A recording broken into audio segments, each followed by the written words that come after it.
Innal hamdalillah nahmaduhu wa nasta'inuhu wa nastaghfiruh wa na'udzu billahi min shururi anfusina wa min sayyiati a'malina may yahdihillahu fala mudhillalah wa may yudlil fala hadiyalah wa asyhadu an la ilaha illallah wahdahu la syarikalah wa asyhadu anna Muhammadan 'abduhu wa rasuluh. Ya ayyuhalladzina amanu ittaqullaha haqqa tuqatih wa la tamutunna illa wa antum muslimun, amma ba'd.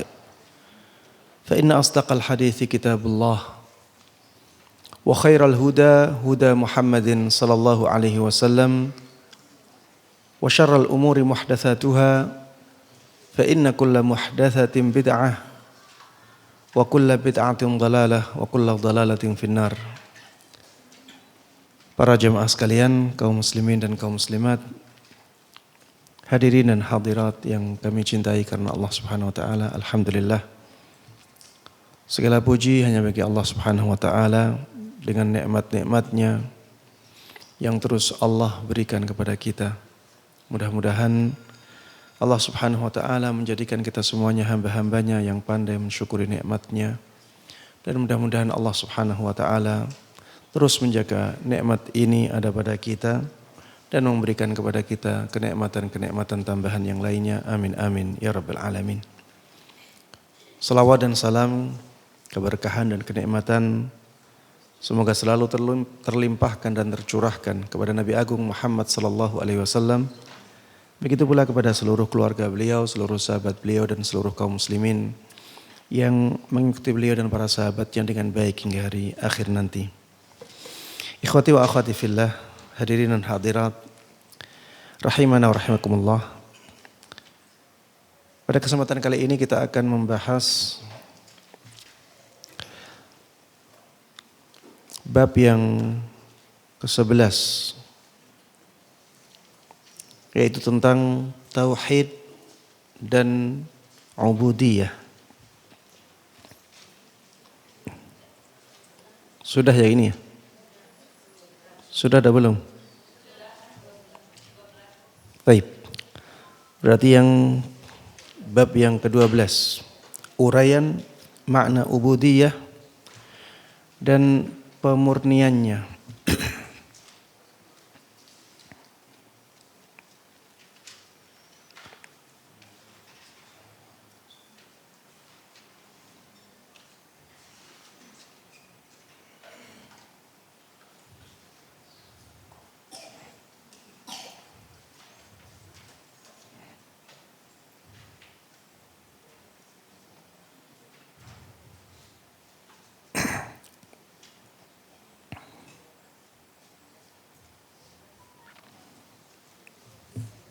Baik, makna al-ubudiyah wa tajriduha. Iya. Makna ubudiyah dan pemurniannya. Disebutkan dimensi penghambaan. Apabila dilihat lebih mendalam, ada beberapa hal yang bisa dipetik dari sabda Rasulullah sallallahu alaihi wasallam dalam hadis Ibnu Mas'ud yang lalu. Pembahasan ini sebenarnya terusan dari pembahasan yang telah lalu yang menjelaskan tentang hadis yang diriwayatkan oleh Imam Ahmad dalam musnadnya. Tidak ada seorang pun hamba yang ditimpa oleh rasa gelisah,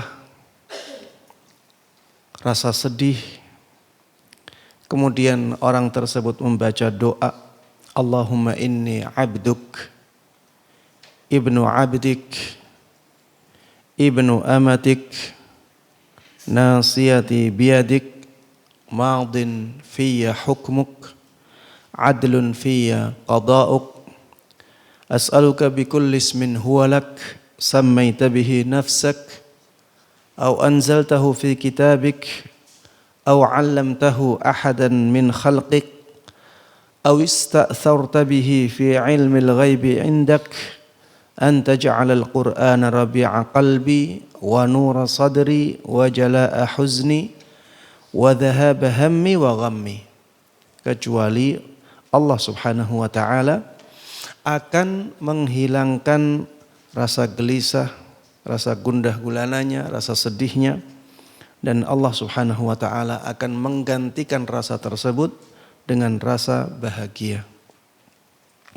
Iya. Pembahasan kita masih tentang hadis ini. Di bab ini yang kita bahas masih tentang sebagian dari potongan hadis yang tadi kita baca. Disebutkan di dalam hadis tersebut, Allahumma inni abduk. Ini yang dibahas dalam pembahasan ini. Ya Allah, sesungguhnya aku adalah hambamu. Hamba, ubudiyah, penghambaan. Bab ini menjelaskan tentang penghambaan kepada Allah Subhanahu wa ta'ala. Inni abduk, sesungguhnya aku adalah hambamu. Yang pertama yang bisa diambil dari perkataan Allahumma inni abduk, ya Allah, sesungguhnya aku adalah hambamu, adalah tuntutan untuk melaksanakan ubudiyah, yaitu dengan merasa hina di hadapan Allah Subhanahu wa ta'ala, senantiasa merendahkan dan berserah diri kepada Allah Subhanahu wa ta'ala. Inilah ubudiyah, penghambaan seorang hamba, seorang manusia, seorang makhluk kepada Allah Subhanahu wa ta'ala. Siap melaksanakan perintahnya. Kalau kita budaknya Allah, kita hamba sahayanya Allah. Kalau Allah memerintahkan sesuatu, kita harus siap melaksanakannya. Sebagaimana hubungan seorang hamba sahaya dengan tuannya. Hamba sahaya itu dibeli jemaah. Manusia tapi bisa dijual belikan, hamba sahaya. Dan hamba sahaya ini diwajibkan oleh syariat untuk taat kepada perintah tuannya selama bukan maksiat. Makanya hamba sahaya itu tidak wajib sholat jamaah. Dalam syariat hamba sahaya itu tidak wajib sholat jamaah. Karena tuannya bisa jadi ingin memerintahkan kepada dia perintah-perintah ketika sholat jamaah berlangsung. Sholat Jum'ah tidak diwajibkan kepada dia, diganti sholat zuhur bisa. Hamba sahaya. Intinya hamba sahaya dia wajib untuk siap melaksanakan perintah tuannya. Dan kita semuanya pada hakikatnya adalah hamba sahayanya siapa? Allah Subhanahu wa ta'ala. Maka konsekuensinya kita harus siap melaksanakan perintah-perintah Allah Subhanahu wa ta'ala. Begitu pula menjauhi larangannya. Ketika Allah Subhanahu wa ta'ala melarang kita dari melakukan sesuatu, maka kita harus siap menjauhi sesuatu tersebut. Walaupun hal tersebut disenangi oleh hawa nafsu kita. Disinilah kita di sini membutuhkan kesabaran. Di sini kita membutuhkan kesabaran. Kesabaran dalam melakukan perintah Allah. Kita juga membutuhkan kesabaran dalam meninggalkan perintah Allah Subhanahu wa ta'ala. Ketika Allah Subhanahu wa ta'ala menimpakan musibah kepada kita, menimpakan sesuatu yang kita tidak senangi, kita juga harus bersabar. Kita hamba Allah Subhanahu wa ta'ala. Apapun yang dikehendaki oleh Allah akan terjadi. Kita hanya melaksanakan, kita hanya melaksanakan apa yang dikehendaki oleh Allah Subhanahu wa ta'ala. Disebutkan di antara bentuk mewujudkan penghambaan kepada Allah Subhanahu wa ta'ala di sini selalu butuh terhadap perlindungan Allah. Kita harus merasa seperti ini. Kita itu harus merasa lemah jemaah. Wa khuliqal insanu dha'ifa. Manusia itu diciptakan dalam keadaan lemah. Manusia itu banyak keterbatasannya, banyak kekurangannya. Maka kita harus selalu merasa butuh kepada perlindungan Allah Subhanahu wa ta'ala. Ya apalagi kalau lagi sendirian, di rumah sendirian, rumahnya besar. Ada rasa takut kadang-kadang. Nanti ada teman yang tidak diinginkan. Berlindunglah kepada Allah Subhanahu wa ta'ala. Berta'awudz. Baca qul a'udzu birabbil falaq, baca qul a'udzu birabbin nas.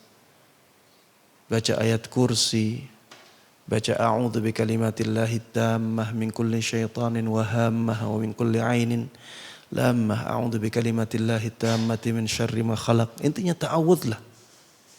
Kita butuh perlindungan Allah Subhanahu wa ta'ala. Kita bisa diganggu oleh jin.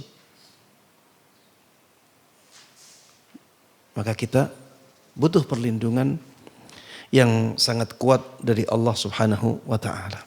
Kita juga harus memohon pertolongan hanya kepada Allah Subhanahu wa ta'ala. Kalau kita tidak ditolong oleh Allah Subhanahu wa ta'ala, tidak ada sesuatu pun yang bisa kita lakukan. Kita bisa melakukan sesuatu itu karena ditolong oleh Allah. Kalau Allah tidak menolong kita, maka tidak bisa apa-apa kita. Kalau Allah tidak menolong kita bernafas, jemaah, tidak akan kita bisa bernafas. Nafas yang kelihatannya sepele ini, yang setiap detik mungkin kita lakukan. Ini kalau tidak ditolong oleh Allah, tidak akan bisa kita lakukan. Kita dapat pelajaran yang sangat besar dari pandemi COVID kemarin. Yang biasanya orang mudah bernafas, tiba-tiba keadaannya seperti itu jemaah. Orang berebut mencari nafas. Bagaimana bisa bernafas? Berebut tabung oksigen jemaah. Untuk bernafas. Padahal sebenarnya bernafas kelihatannya sangat sepele, sangat remeh, sangat mudah. Tapi kalau Allah Subhanahu wa ta'ala menghendakinya tidak mudah, jadi sulit. Kalau Allah tidak menolong kita untuk bernafas, maka kita akan kesulitan bernafas. Bahkan tidak akan mampu bernafas. Taib. Yang selanjutnya di antara bentuk ubudiyah kita kepada Allah, bentuk penghambaan diri kita kepada Allah adalah bertawakal kepadanya saja. Bertawakal kepadanya saja. Apa makna tawakal jemaah? Siapa yang tahu makna tawakal? Menyerahkan segala sesuatunya kepada Allah. Bersandar kepada Allah, itulah tawakal. Bersandar kepada Allah Subhanahu wa ta'ala. Ketika kita melakukan usaha, maka jangan bersandar dengan usaha kita. Itu namanya bukan tawakal. Kita melakukan usaha, kita sandarkan kepada Allah Subhanahu wa ta'ala hasilnya. Misalnya kita ingin anak kita saleh. Usaha kita apa? Nasihati dia.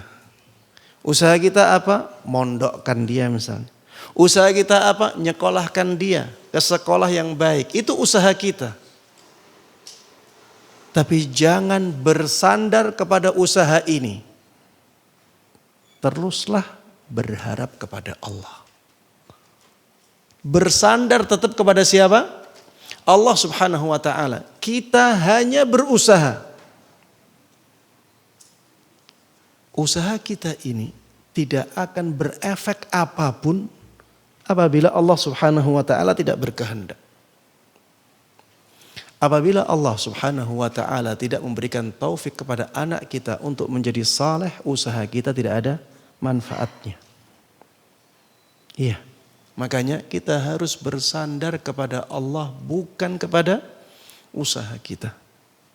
Banyak jamaah orang tua yang sudah berusaha untuk menjadikan anaknya saleh, tapi Allah tidak memberikan taufik kepada anak tersebut menjadi saleh. Bahkan anak dapat cerita jamaah, anaknya berubah sifatnya menjadi semakin tidak baik ketika dipondokkan. Ketika dipondokkan malah berubah sifatnya menjadi semakin tidak baik. Kenapa? Karena di pondok ternyata ada anak-anak yang mencemari akhlaknya dia. Ini taufik dari Allah Subhanahu wa taala. Ana punya teman jamaah. Ana sudah berusaha untuk memasukkan dia ke Universitas Islam Madinah. Berharap orang ini jadi baik. Ana dikasih satu jatah orang untuk bisa kuliah di Universitas Islam Madinah. Akhirnya ana masukkan orang ini. Ini insya Allah manfaatnya baik. Itu berdasar perhitungan kita sebagai manusia. Dia anaknya ulama, ya. Walaupun bukan ulama ahlus sunnah, saya berharap nantinya anaknya jadi ulama bisa berpengaruh besar dan membalikkan arah dakwah. Subhanallah, sampai ke Madinah tahun pertama luar biasa. Semangat sunnahnya tinggi. Tahun kedua sudah mulai menjauh. Jadi nggak mau dekat-dekat sama anak. Tahun ketiga sudah menghilang. Minta teleponnya saja nggak dikasih. Sudah, ternyata setelah itu dia jadi teman-teman yang mengarahkan orang lain untuk mengikuti pemahaman yang menyimpang. Di Madinah jemaah. Kita sudah berusaha. Tapi Allah Subhanahu wa taala kalau tidak ngasih taufik, tidak terjadi itu. Makanya jemaah sekalian rahimani rahimakumullah, bersandarlah kepada Allah, bukan kepada usaha kita. Kita berusaha iya, sekuat tenaga iya, tapi sandarkan harapan kita kepada Allah Subhanahu wa taala. Itulah tawakal. Tawakal ini menjadi salah ketika tidak dibarengi atau didahului oleh usaha. Jadi dalam bertawakal kita harus usaha dulu, baru bertawakal. Sebagaimana burung yang digambarkan, ya diumpamakan oleh Nabi kita Muhammad sallallahu alaihi wasallam, "Lau annakum tatawakkaluna 'ala Allahi haqqa tawakkuli la razaqakum kama yarzuqut thair taghdu khimasan wa taruhu bidana." Seandainya kalian bertawakal kepada Allah Subhanahu wa taala dengan tawakal yang sebenarnya, maka Allah Subhanahu wa taala akan memberikan rizki kepada kalian sebagaimana Dia memberikan rizki kepada burung.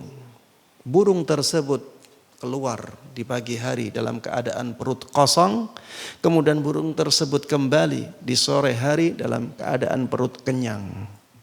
Jadi burung tersebut tawakal iya, tapi dia berusaha. Berusaha untuk keluar dari sarangnya, untuk mencari makan. Inilah tawakal yang sebenarnya. Di zaman Nabi Muhammad sallallahu alaihi wasallam ada orang datang dengan membawa ontanya. Kemudian bertanya, "Wahai Rasulullah sallallahu alaihi wasallam, aku ikat onta ini, kemudian aku tawakal, ataukah aku tawakal dan tidak ikat onta ini?" Kata Rasulullah sallallahu alaihi wasallam, "I'qilha wa tawakkal."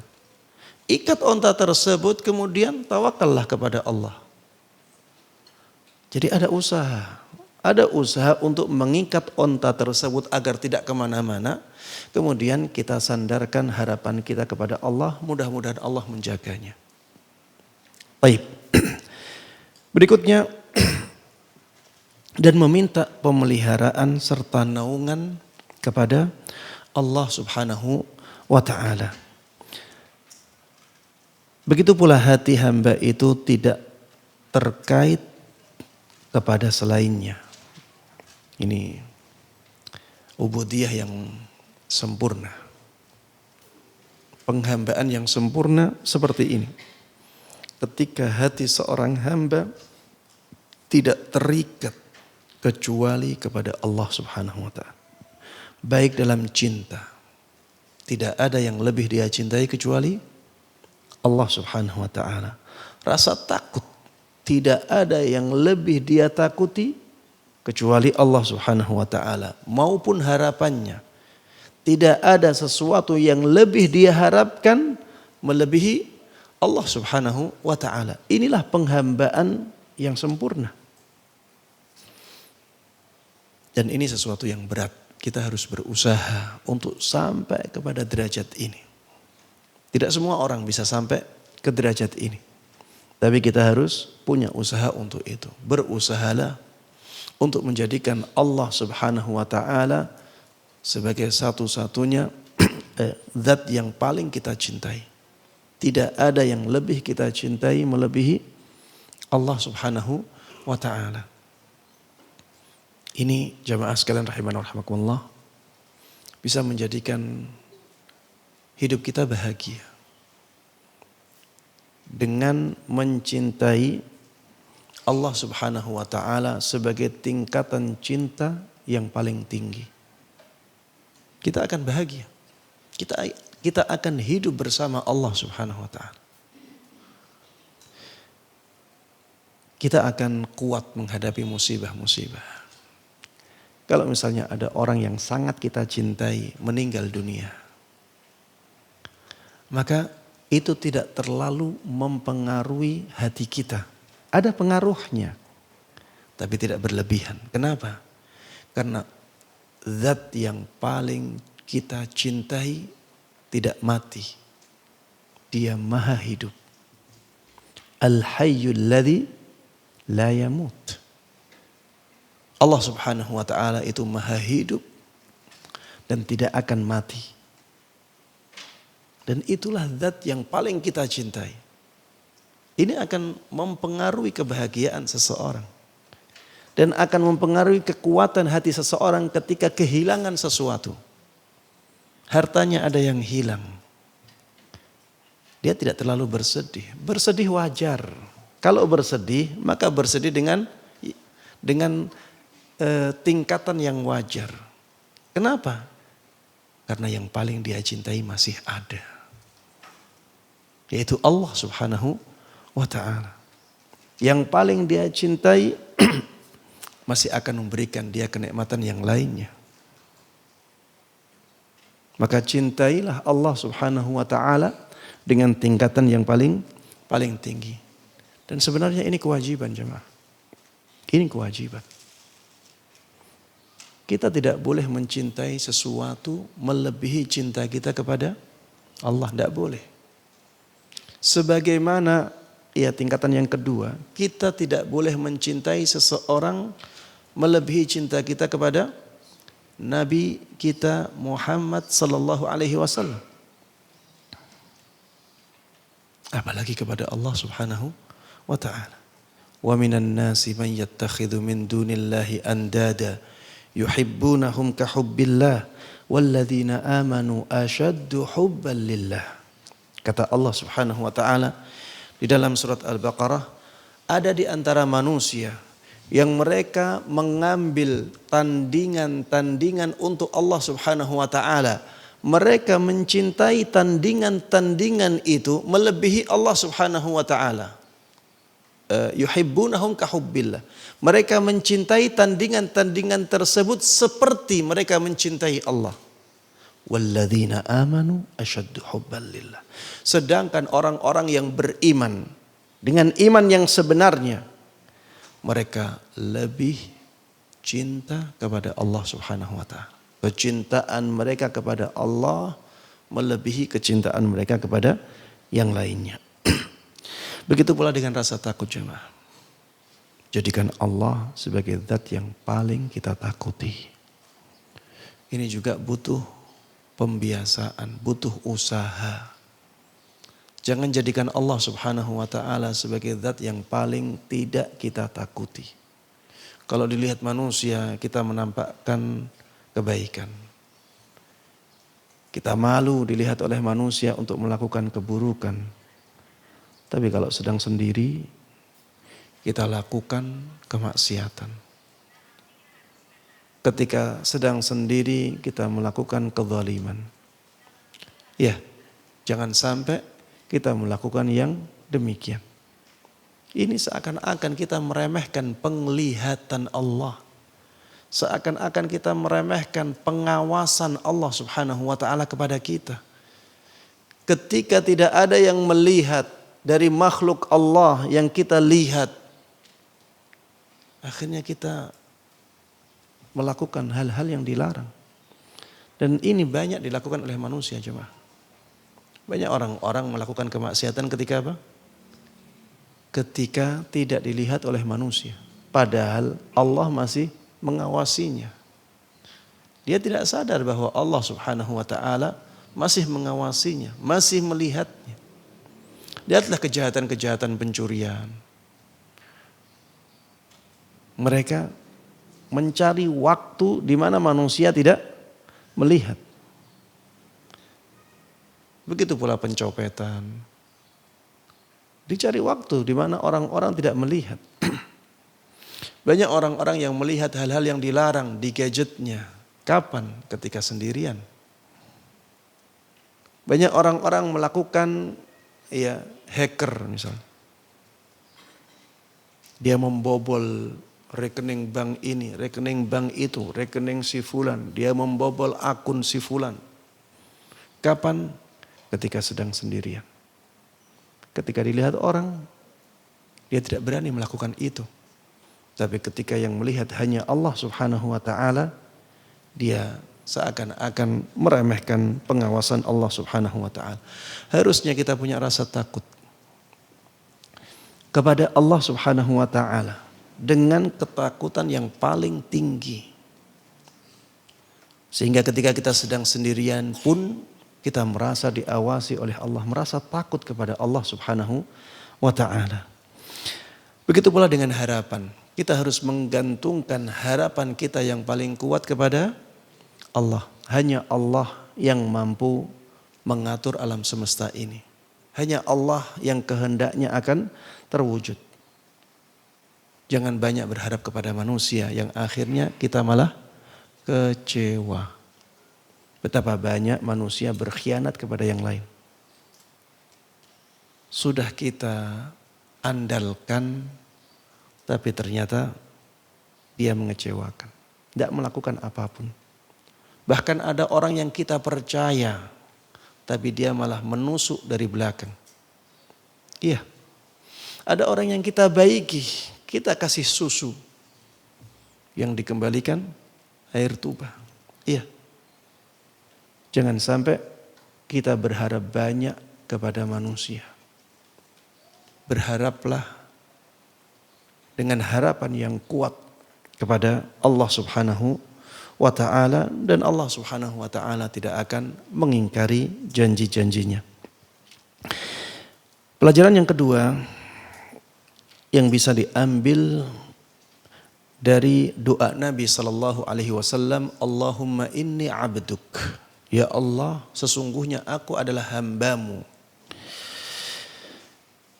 Kedua, terkandung pula di dalamnya makna kapanpun juga aku tetap seorang hamba. Ya Allah, sesungguhnya aku adalah hamba-Mu. Mengandung makna ini, bahwa kapanpun waktunya aku tetap sebagai hamba-Nya. Baik setelah tua maupun selagi muda. Kita kecil, muda, tua, tua renta, ya. Kita masih hambanya Allah Subhanahu wa ta'ala. Kita bukan hambanya siapa-siapa. Kita hambanya Allah Subhanahu wa ta'ala. Baik ketika masih hidup maupun setelah mati. Kita hidup sebagai hamba Allah, kita mati juga masih sebagai hambanya Allah Subhanahu wa taala. Baik ketika taat maupun ketika maksiat. Ketika taat kita hamba Allah Subhanahu wa taala, ketika maksiat juga demikian. Baik ketika sehat maupun ketika sakit. Baik dengan sepenuh jiwa maupun dengan segenap hati. Baik dengan lisan maupun dengan anggota badan.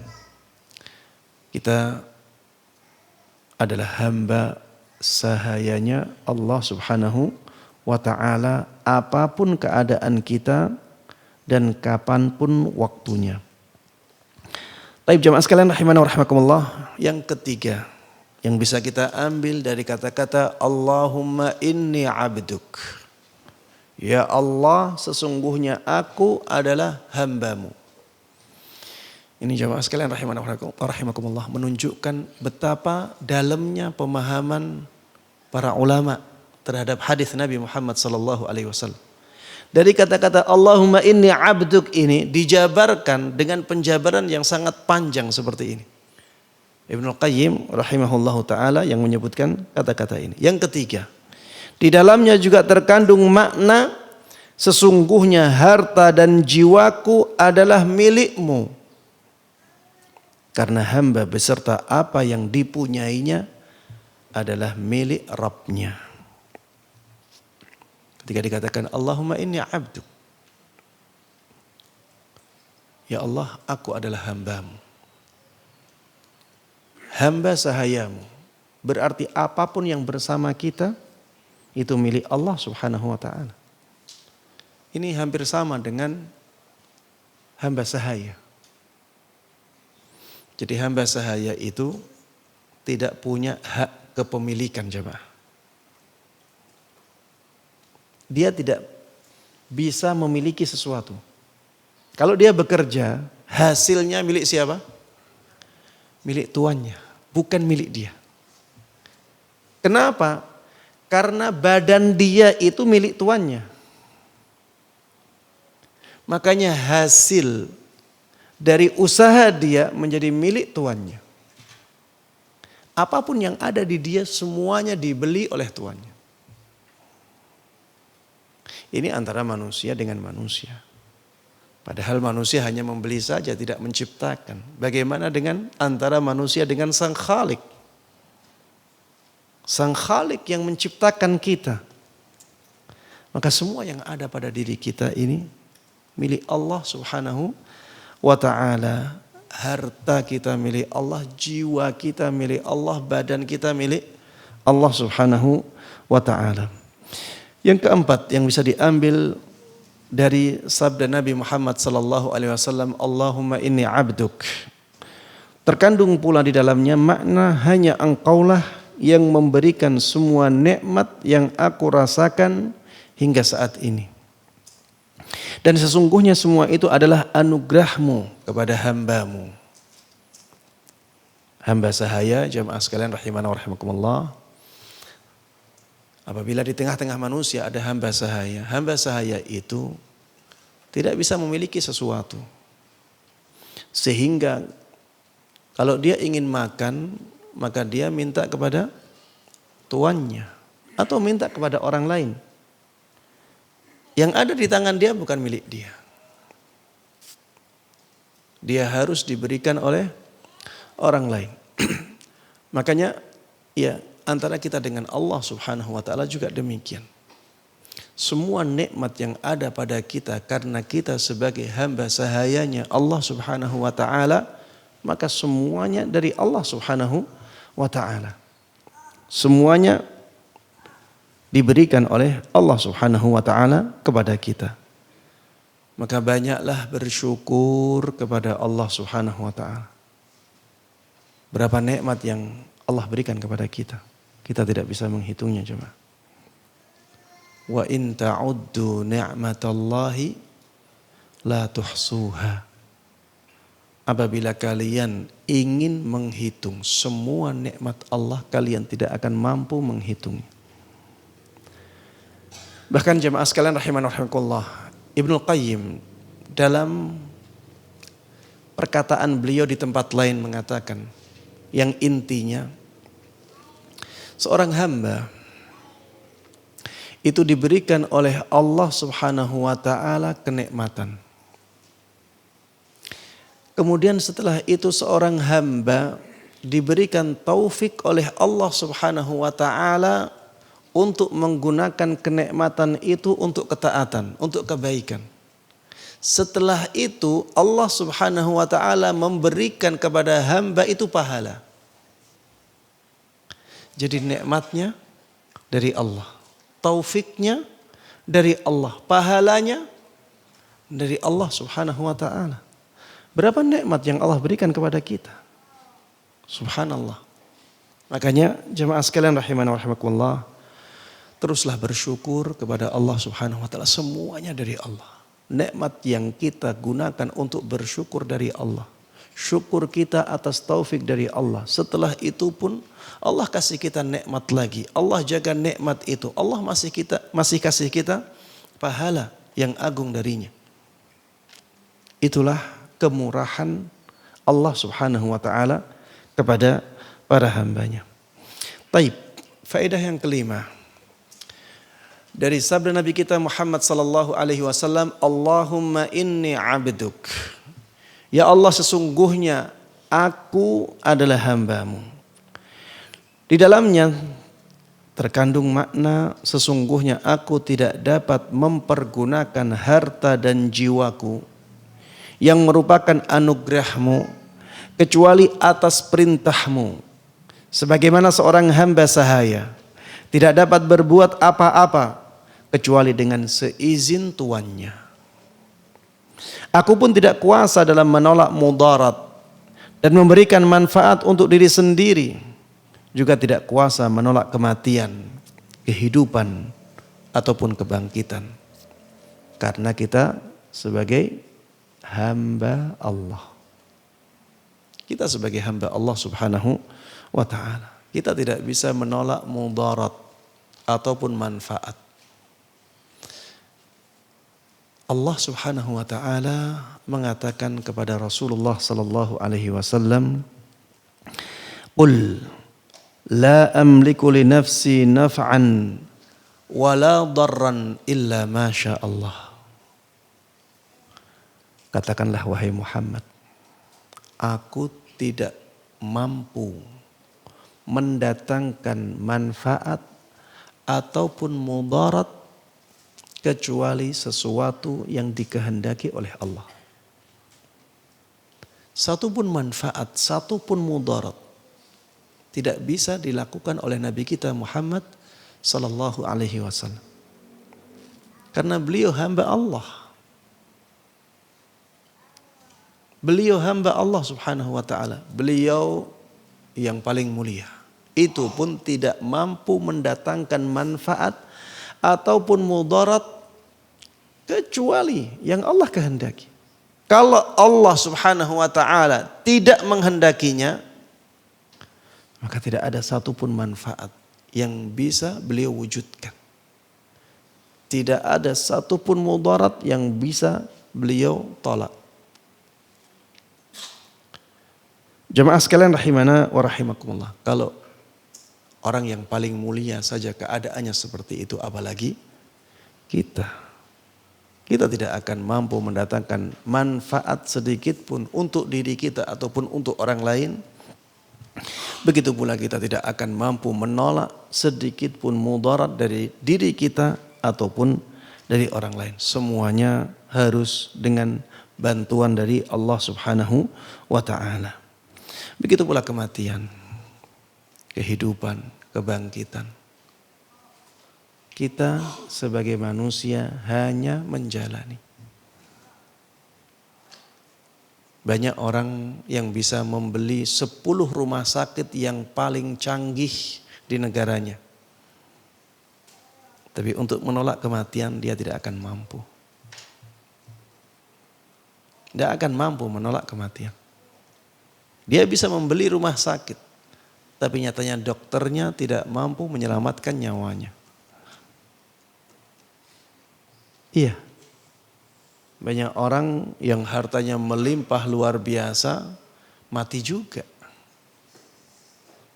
Padahal kalau dia disuruh memilih, menyelamatkan nyawanya dengan mengorbankan hartanya, ya, maka dia akan pilih itu. Dia akan korbankan hartanya untuk menyelamatkan nyawanya.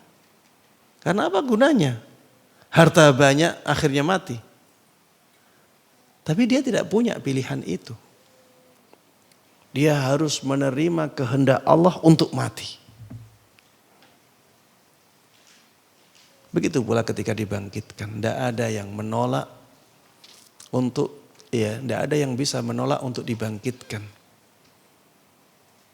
Kalau ada yang bisa menolak untuk dibangkitkan, maka orang-orang yang bejat, orang-orang yang ahli maksiat, orang-orang kafir, ya, yang di luar Islam, orang-orang ateis, mereka orang-orang yang akan menolak untuk dibangkitkan. Karena setelah dibangkitkan mereka harus menerima adab yang sangat luar biasa. Ada hisab di depan mereka, ada adab neraka, na'udzubillahi min dzalik. Baik, kemudian Ibnu Qayyim rahimahullah ta'ala mengatakan jika semua persaksian hamba itu terwujud dengan benar, berarti dia telah mengikrarkan, aku benar-benar hambamu. Inni abduk. Sesungguhnya aku benar-benar hambamu. Yang kedua, semua berada dalam kuasa Allah subhanahu wa ta'ala. Selanjutnya, di dalam doa di atas, yaitu dalam hadis yang tadi kita sebutkan di awal pertemuan, hadis yang diriwayatkan oleh siapa?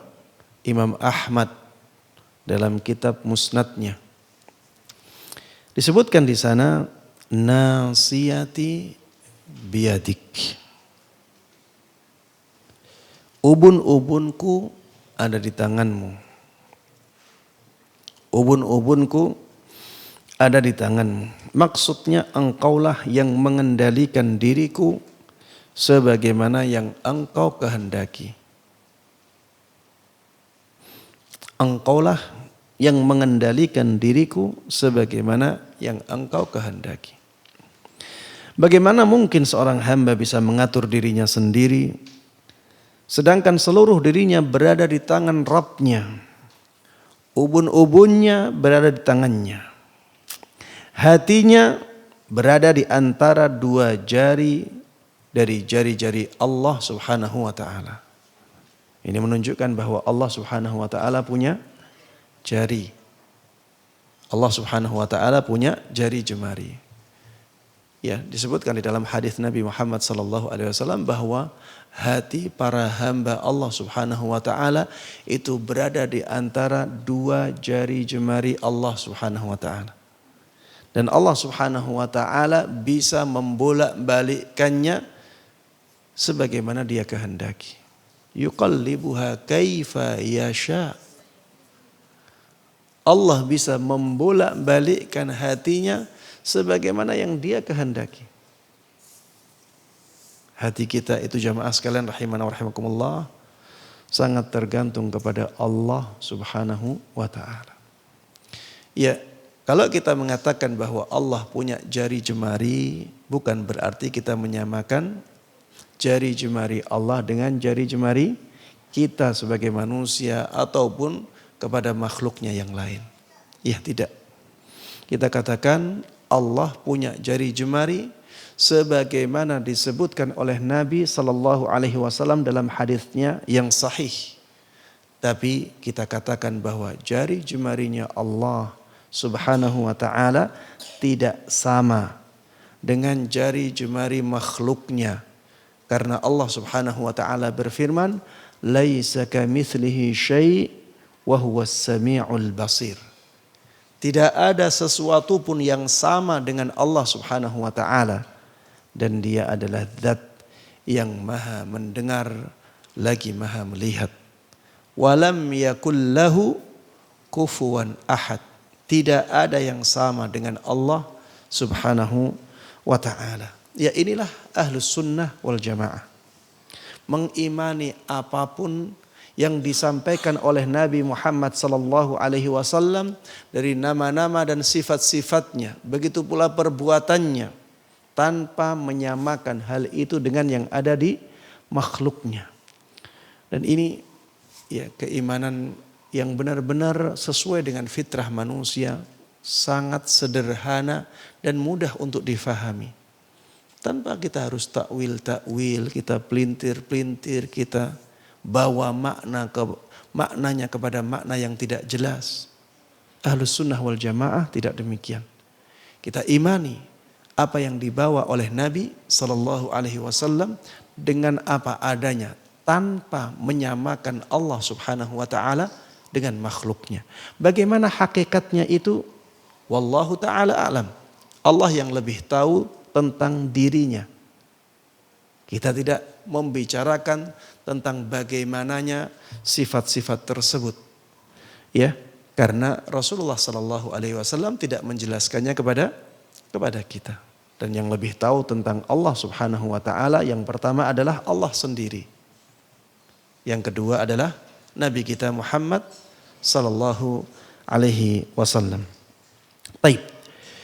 Hatinya, maksudnya hati seorang hamba berada di antara dua jari dari jari-jari Allah subhanahu wa ta'ala. Begitu pula hidup dan matinya.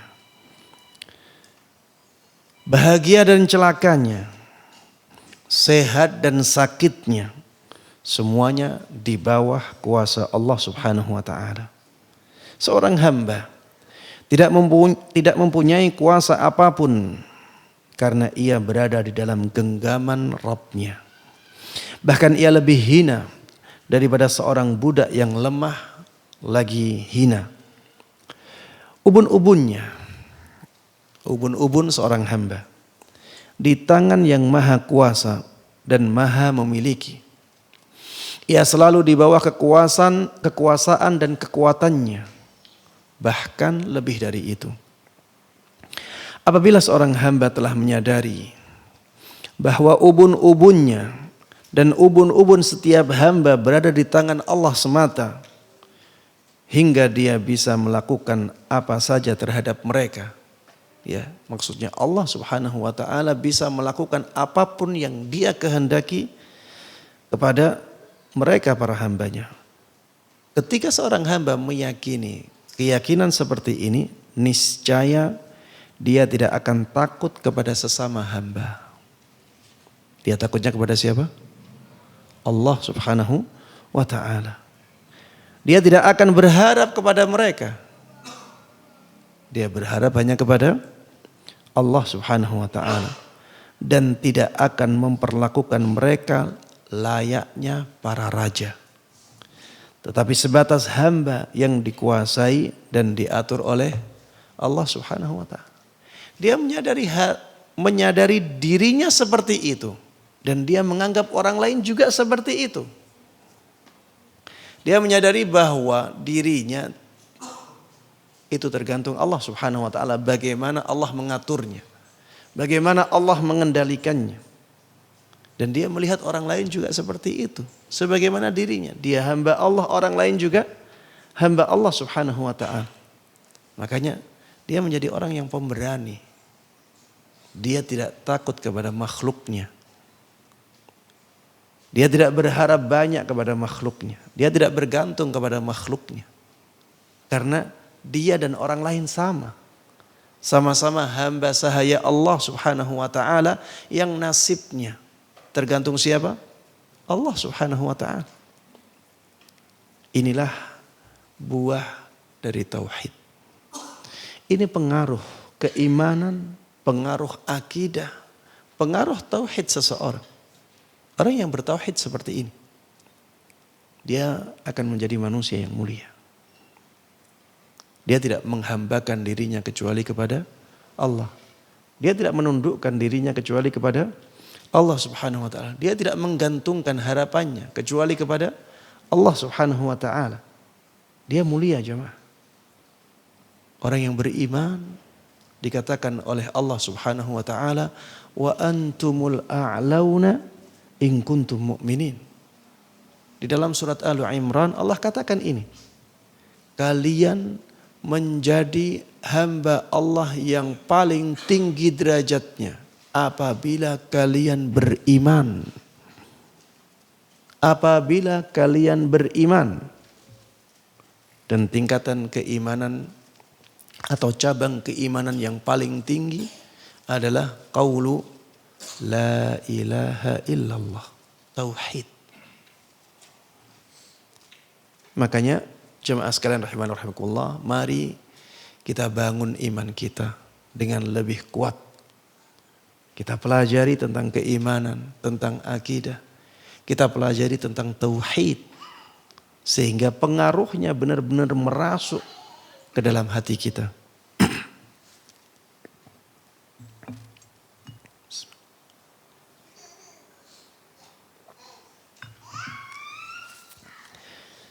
Kemudian Imam Ibnul Qayyim rahimahullah ta'ala mengatakan, siapa saja yang mendapati dirinya seperti ini, maka rasa butuh orang tersebut kepada Rabbnya menjadi sifat yang sudah terpatri dalam hatinya.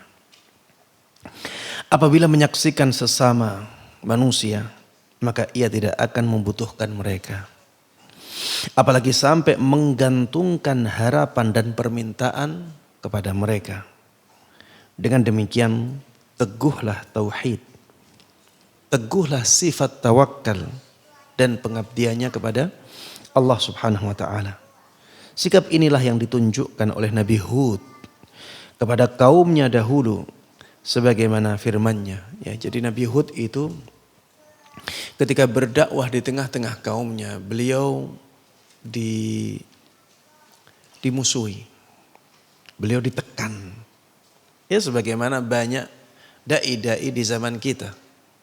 Ketika membawa kebenaran di masyarakat, masyarakatnya tidak terima, ya, karena diingkari amaliyahnya, diingkari keyakinannya, padahal niatnya adalah untuk memperbaiki yang tidak baik, ya, mereka mendapatkan apa? Mendapatkan ancaman, mendapatkan tekanan, ya, ada usaha untuk menyingkirkan dia. Nabi-nabi di zaman dulu juga demikian. Nabi Hud juga demikian. Ketika mendapatkan keadaan seperti itu, apa kata Nabi Hud? Nabi Hud mengatakan, inni tawakkaltu 'ala Allahi rabbi wa rabbikum. Sesungguhnya aku bertawakal, aku bersandar hanya kepada Rabbku, hanya kepada Allah yang Dia adalah Rabbku dan Rabb kalian. Ma min dabbatin illa huwa akhidhum binasiyatiha. Tidak ada satupun makhluk yang hidup di muka bumi kecuali ubun-ubunnya dia ambil, ya, dia mengambil ubun-ubunnya. Allah yang mengendalikannya. Tidak ada satupun makhluk di muka bumi ini kecuali dikendalikan oleh Allah Subhanahu wa taala, diatur oleh Allah Subhanahu wa taala. Inna rabbi ala siratim mustaqim. Sesungguhnya Rabbku berada di atas jalan yang lurus. Inilah sikap tawakal yang luar biasa dari seorang mukmin yang sejati. Benar-benar berharap kepada Allah Subhanahu wa taala. Hampir sama dengan ini Nabi Musa ketika ditekan, ketika Nabi Musa akhirnya dikejar. Nabi Musa membawa kaumnya Bani Israel dikejar oleh bala tentaranya Fir'aun. Hampir saja mereka bisa dikejar.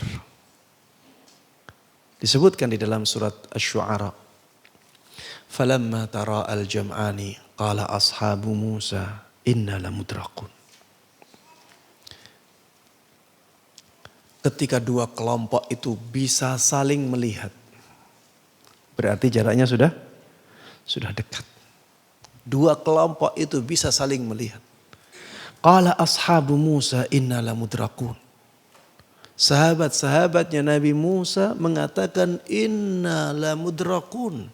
Sesungguhnya kita semuanya pasti akan terkejar oleh mereka.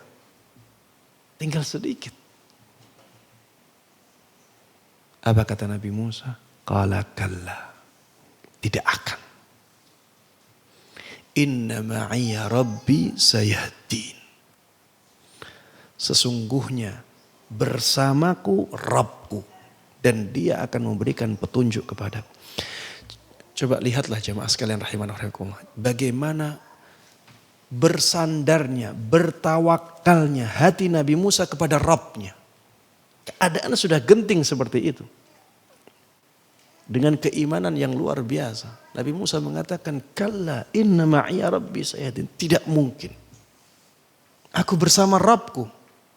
Dan Rabbku pasti akan memberikan hidayah kepadaku. Ini keimanan seseorang, kekuatan, keyakinan seseorang.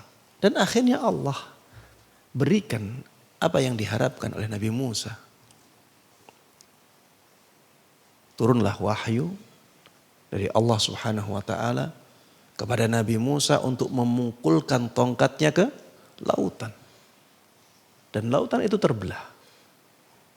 Kemudian Nabi Musa bersama kaumnya bisa melewati lautan tersebut. Kemudian setelah melewati lautan tersebut, Nabi Musa diperintahkan untuk memukulkan tongkatnya kembali ke lautan dan akhirnya tentaranya Fir'aun ia tenggelam semuanya di sana. Jemaah sekalian rahimana wa rahimakumullah. Hal yang sama juga pernah terjadi di Nabi Muhammad sallallahu alaihi wasallam. Ketika Nabi Muhammad sallallahu alaihi wasallam berhijrah dari Makkah ke Madinah. Nabi Muhammad sallallahu alaihi wasallam berusaha sekuat tenaga agar selamat. Beliau membawa sahabat Abu Bakar As-Siddiq sebagai teman. Beliau membawa seorang musyrik, masih dalam keadaan musyrik. Tapi orang ini amanah sebagai penunjuk jalan. Kemudian beliau juga pergi di waktu di mana orang-orang tidur. Di akhir malam. Kemudian beliau pergi tidak ke arah kota Madinah. Beliau pergi ke arah yang sebaliknya. Kalau Madinah itu di sebelah utara Makkah. Beliau perginya kemana? Ke selatan. Ini usaha beliau agar beliau tidak dikejar oleh kaum musyrikin. Karena beliau tahu bahwa kaum musyrikin akan membunuh beliau. Akhirnya beliau harus keluar. Beliau ke arah selatan. Ke arah selatan untuk menginap di gua apa? Gua Thawr. 3 hari di sana. Sampai 3 hari. Dan kaum musyrikin ada yang sampai ke depan gua Thawr. Ketika itu sahabat Abu Bakar As-Siddiq radhiyallahu taala anhu sampai mengatakan, wahai Rasulullah, seandainya mereka melihat ke bawah, mereka akan melihat kita. Tapi subhanallah, Allah tidak berkehendak seperti itu. Kata Rasulullah sallallahu alaihi wasallam yang diabadikan di dalam Al-Qur'an di surat At-Taubah, la tahzan innallaha ma'ana. Jangan bersedih. Sesungguhnya Allah bersama kita. Ini kekuatan tawakal. Kekuatan keyakinan, kekuatan akidah. Akhirnya Allah lindungi. Allah lindungi. Mereka tidak melihat ke bawah, subhanallah. Padahal kemungkinan seseorang ya yang sudah berusaha untuk ke Gua Thawr. Dia kan sudah berusaha mengerahkan banyak tenaga untuk sampai ke Gua Thawr. Kenapa tidak melihat ke bawah, meneliti di sana? Itulah kekuasaan Allah Subhanahu wa taala. Mereka di depan gua kemudian pulang. Enggak melihat ke bawah. Subhanallah. Makanya jamaah sekalian rahimana rahimakumullah, bertawakallah hanya kepada Allah Subhanahu wa taala. Bersandarlah hanya kepada Allah Subhanahu wa taala, tentunya setelah kita melakukan usaha ya sebaik yang bisa kita lakukan. Baik, yang berikutnya keadilan maha sempurna. Maksudnya keadilan Allah Subhanahu wa taala. Kemudian dalam lanjutan doanya Rasulullah sallallahu alaihi wasallam mengucapkan adlun fiyya hukmuk. Madin fiyya qada'uk.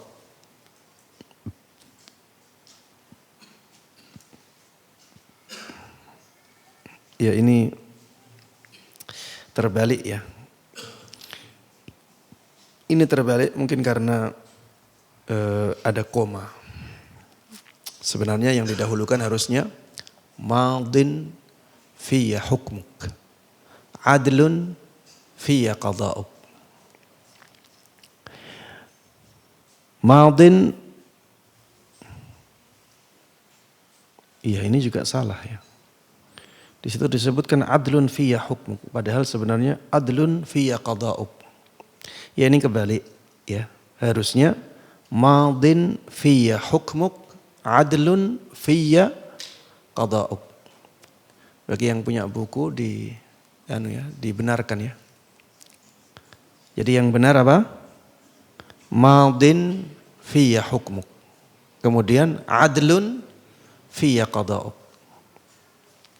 Hadisnya seperti itu. Dan terjemahannya sudah benar ya.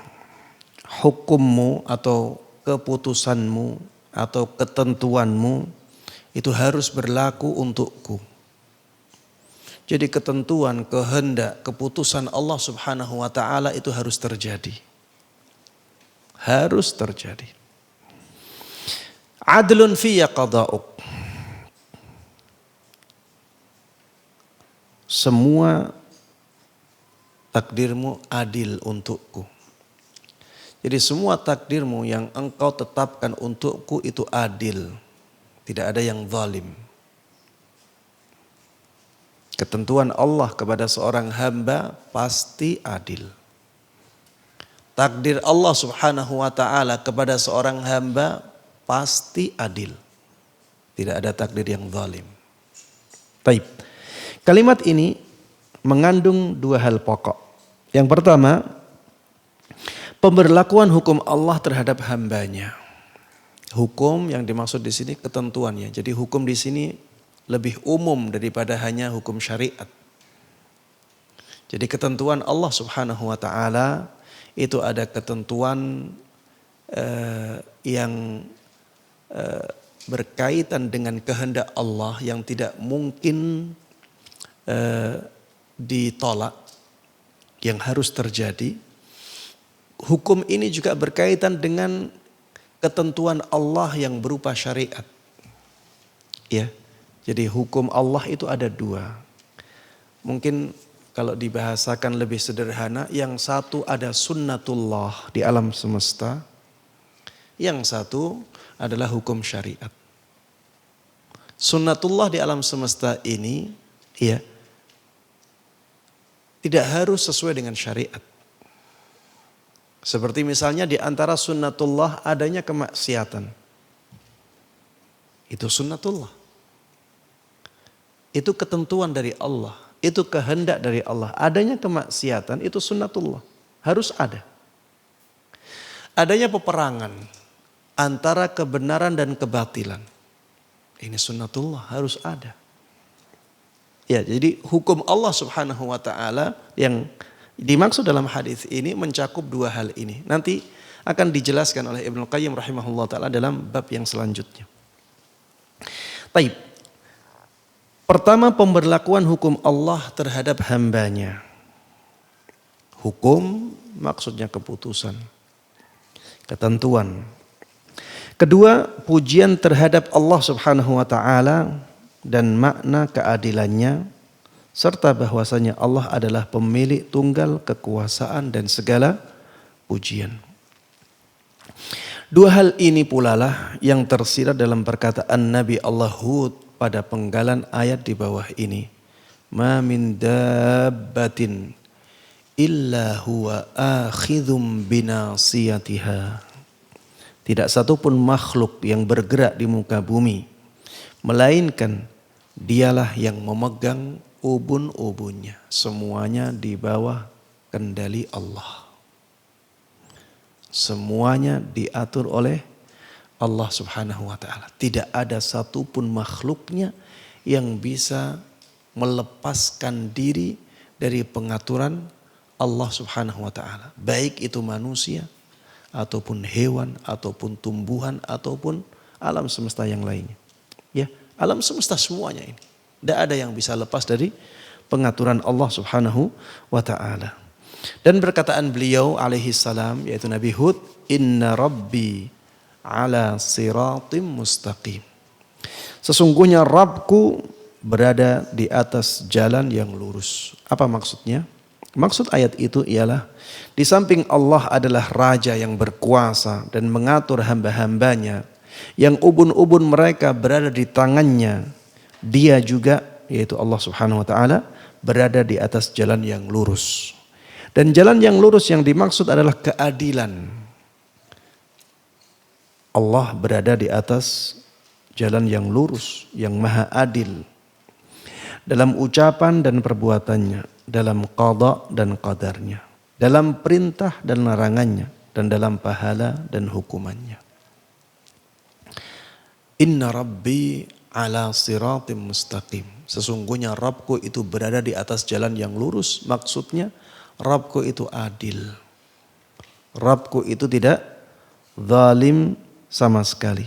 Adil dalam semuanya. Disebutkan di sini tadi. Ucapan Allah adil. Perbuatan Allah adil. Qada dan qadar Allah adil. Perintah dan larangan Allah adil. Ketika Allah ngasih pahala, Allah adil. Ketika Allah ngasih hukuman, juga Allah adil. Tidak ada kezaliman sedikit pun. Semua yang dia firmankan adalah benar. Semua ketentuannya adil. Semua perintahnya maslahat.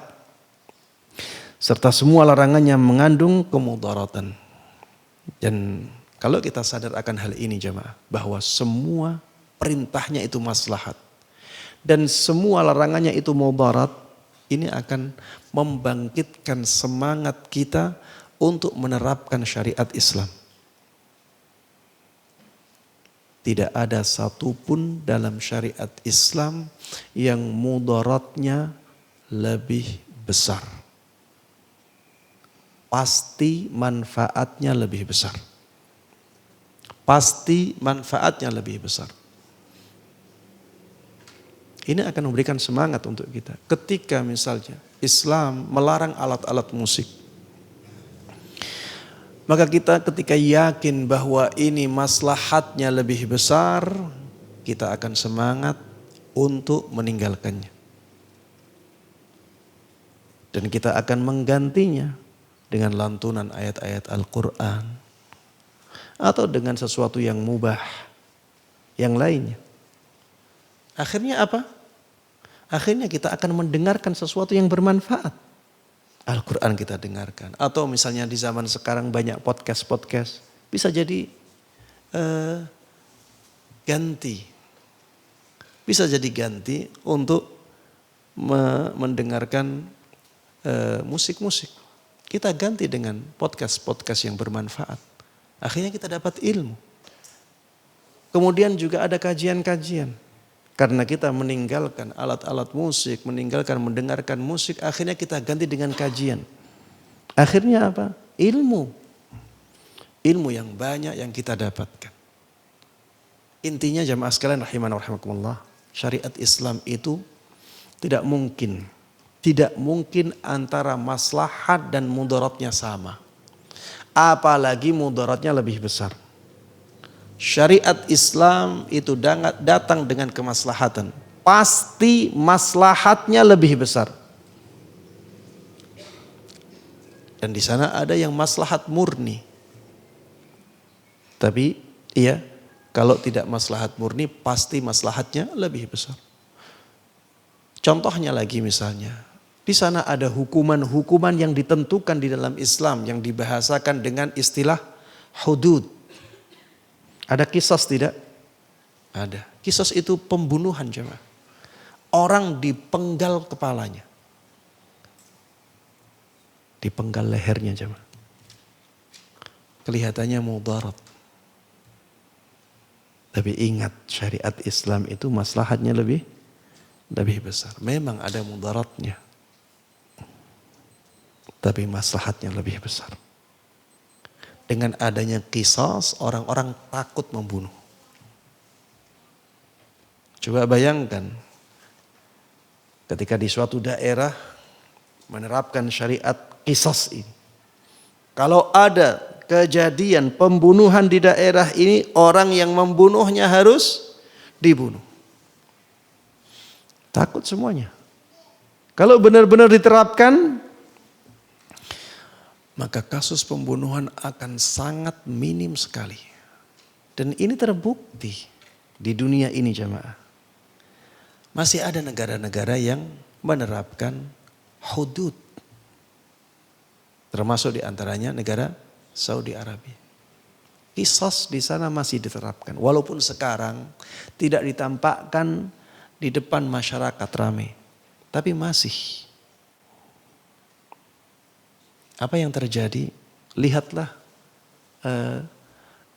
perhitungan-perhitungan, apa itu namanya? Apa? Iya, angka-angka statistik. Lihat angka-angka statistik. Pembunuhan yang paling sedikit itu di negara Saudi Arabia.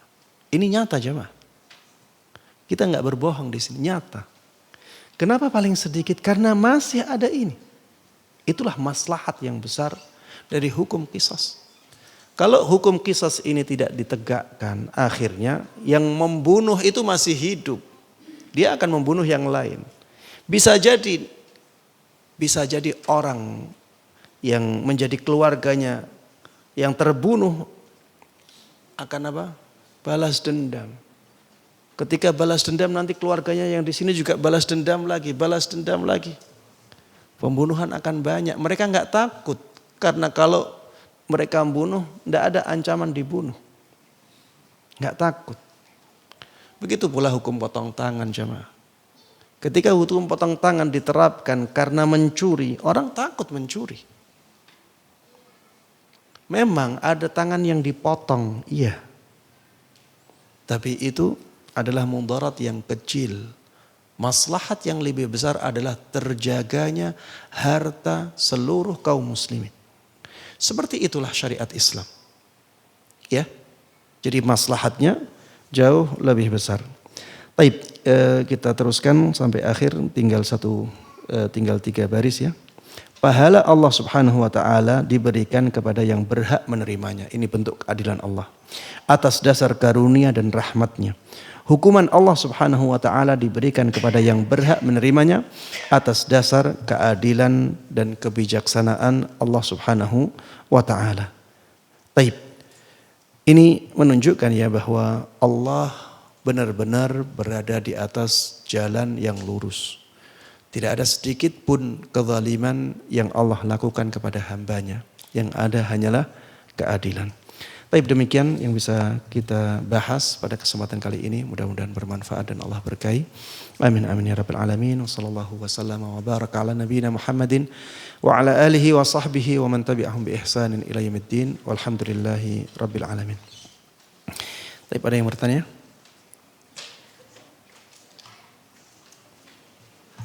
Dari ibu-ibu ada yang bertanya? Tidak ada ya?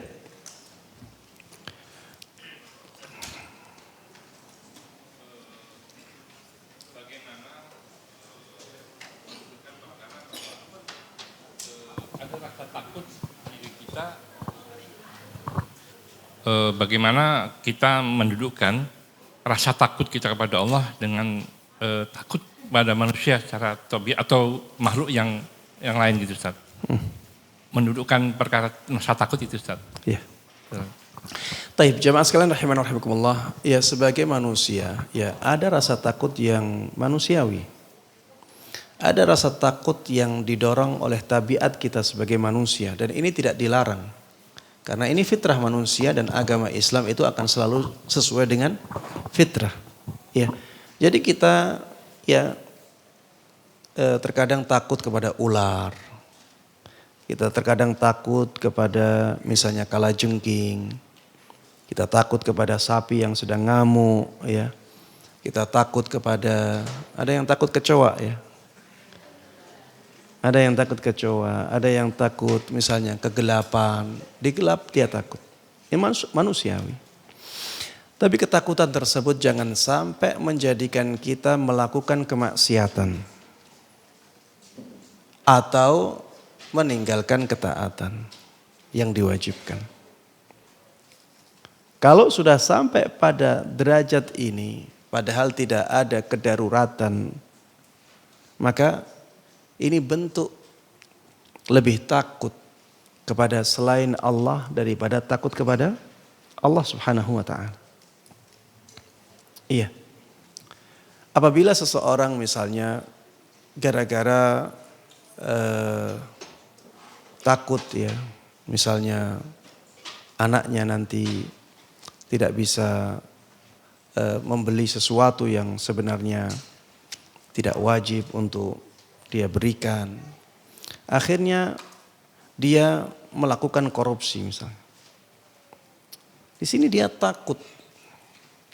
Tapi dengan ketakutan tersebut akhirnya dia melakukan kemaksiatan. Dia tidak takut kepada Allah di sini. Dia lebih takut kepada keadaan tertentu. Maka ini yang tercela. Kemudian di sana juga ada takut yang tidak ada keterkaitan sebab akibat yang jelas. Ini tidak boleh ditakuti. Kalau kita takut yang seperti ini terjatuh ke dalam kesyirikan. Jadi misalnya ya, ini dibahasakan oleh para ulama sebagai khaufus sir. Takut kepada sesuatu yang samar. Jadi samar di sini maksudnya samar keterikatan antara sebab dan akibatnya. Misalnya kita takut kepada ahli kubur. Nanti kualat misalnya. Ahli kubur kan sudah mati. Dia sudah meninggal. Dia tidak bisa memberikan manfaat atau mudarat apapun. Maka ketika kita takut nanti dia memberikan mudarat kepada kita, sebab akibatnya di sini samar, tidak boleh yang seperti ini. Ini khaufus sir, termasuk kesyirikan. Iya, ini diantara ketakutan yang dilarang di dalam syariat. Adapun takut-takut yang ya tadi ya didorong oleh tabiat manusia, ya dan ada sebab akibatnya yang jelas, maka itu masuknya ke khaufut tabi'i. Ketakutan yang ya berdasarkan tabiat. Takut kepada misalnya kemarin ya ada pandemi, akhirnya dia khawatir kalau sholat di masjid nanti tertular. Ya. Ini sebenarnya khaufut tabi'i. Memang secara sebab akibat itu ada hubungannya. Ketika kita dekat dengan seseorang, maka kita akan tertular. Ada sebab akibat yang seperti ini, maka boleh. Ketika itu kita boleh untuk sholat di rumah. Karena ada uzur ini. Rasulullah SAW juga mengatakan, firra minal majdzumi firaraka minal asad. Larilah dari orang yang terkena penyakit lepra seperti larimu dari singa. Jadi ini menunjukkan bahwa Rasulullah SAW membolehkan kita takut kepada singa. Karena Rasulullah SAW tidak mengingkari. Ini juga menunjukkan bahwa kita boleh takut dari tertular penyakit lepra. Karena Rasulullah memerintahkannya. Ya kalau kita fahami hadisnya seperti itu. Larilah dari orang yang terkena penyakit lepra seperti larimu dari singa. Berarti kan Rasulullah membolehkan kita lari dari singa. Karena Rasulullah tidak mengingkari. Dan Rasulullah membolehkan kita lari dari penyakit lepra karena Rasulullah memerintahkannya. Karena ada hubungan sebab akibat yang kelihatan. Sebagai kita sebagai manusia melihat itu. Kalau kita dekat-dekat dengan orang yang penyakitnya lepra, maka kita akan tertular. Kalau kita dekat-dekat dengan singa, maka singa akan menerkam kita. Ada hubungan sebab akibat yang kuat seperti ini, maka ya dibolehkan. Kemudian ada ketakutan yang juga dilarang dalam syariat. Ketika seseorang takut kepada hamba Allah sebagaimana takutnya dia kepada Allah. Sebagaimana takutnya dia kepada Allah Subhanahu wa taala. Ini juga bentuk kesyirikan ya. Tidak boleh seperti itu. Kita harus menjadikan ketakutan kita kepada Allah itu menjadi ketakutan yang nomor satu, yang paling tinggi. Baik, mudah-mudahan bisa menjawab ya. Ya, wa jazakum khaira. Ini menjadi akhir dari perjumpaan kita pada kesempatan kali ini.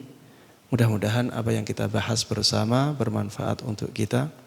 Mudah-mudahan Allah berkahi ilmu kita dan mudah-mudahan Allah Subhanahu wa taala memberikan taufik dan pertolongannya kepada kita untuk bisa menerapkan ilmu dan menyebarkannya kepada orang-orang dengan baik dan mudah. Amin amin ya rabbal alamin. Sallallahu wasallam wa baraka ala nabiyyina Muhammadin wa ala alihi wa sahbihi wa man tabi'ahum bi ihsanin ila yaumiddin. Walhamdulillahi rabbil alamin. Assalamualaikum warahmatullahi wabarakatuh.